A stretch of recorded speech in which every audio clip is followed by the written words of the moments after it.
Ahoy fellow bookworms, my name is Caroline and I like to read books, so today I'm going to be reviewing History Is All You Left Me by Silvera. This was one of my most anticipated reads of 2017 and I'm really happy to say that it did not disappoint. Not sure if I liked it as much as Silvera's other book, More Happy Than Not, but this is definitely an excellent read and I'm super excited to share my thoughts with you guys. Let's start with a quick plot summary. This book follows our main character Griffin, who is really struggling with grief after his first love and ex-boyfriend Theo dies in an accident. Griffin is having a really tough time and comes to realize that the only person he can turn to, the only person who truly understands what he's going through, is a guy named Jackson, who was Theo's boyfriend at the time of his death. The whole book is told in alternating then and now chapters. The then or history chapters follow Griffin and Theo's relationship from them coming out to one another to their first kiss, throughout their entire relationship to their breakup. And the now chapters show the aftermath of Theo's death and the developing friendship between Jackson and Griffin. That's all I'm going to share plot-wise because that's really all there is to share. Last time I did a review, I asked you guys to let me know what you thought of the structure and you all said that you liked the pros and cons thing I had going, so we're going to do that again. And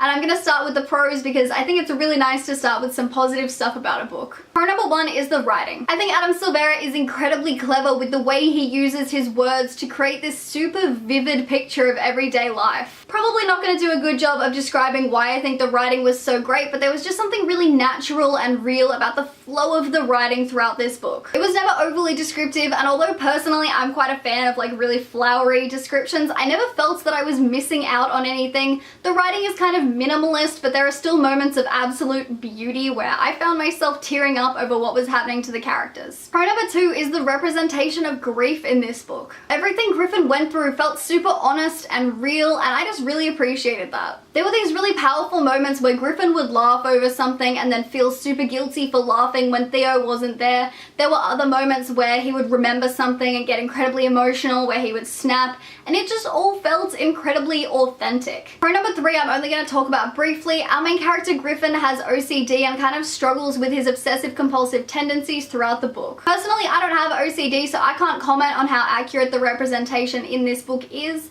However, I follow the author on Twitter and he's said a few times that the little things Griffin does in this book kind of mirror what he does in real life, so for that reason I think it's really well done. I also really enjoyed that the story wasn't at all about fixing Griffin. All the characters around him kind of just accepted that this was a part of him, and I think that was really nice. The final pro that I'm going to mention is the relationships. Considering this book is quite short, I think the relationships are incredibly well developed. There was a point near the beginning of the book where I didn't really care for Theo and Griffin's relationship, but then there was a later point where I found myself laughing at one of their personal jokes and I was like, oh, okay. I think Theo and Griffin's relationship was incredibly well done, and again, it felt real. Things like Theo and Griffin's first kiss were just super adorable. You see in a lot of other young adult books that a first kiss is all about like, there was music playing and there was this electricity between the characters, whereas in this, Theo and Griffin kiss and their teeth clink and they laugh and have this kind of awkward moment, and I just really appreciated that it felt like such a human thing to happen. A lot of other relationships in the book were well done as well. We have Jackson and Wade and Theo and Griffin's families, and they all felt like really great characters, and I liked the ways that they interacted. On to the cons now, and I only have two I want to mention. The first one being the writing. Now I know I mentioned the writing as one of the pros, and I do definitely think it was one of the strong points of this book. However, I do think it's worth mentioning that this book is written in third person, and I'm just not a huge fan of that. I really think this book would have benefited from being written in third person, because then certain scenes would have been given a lot more detail.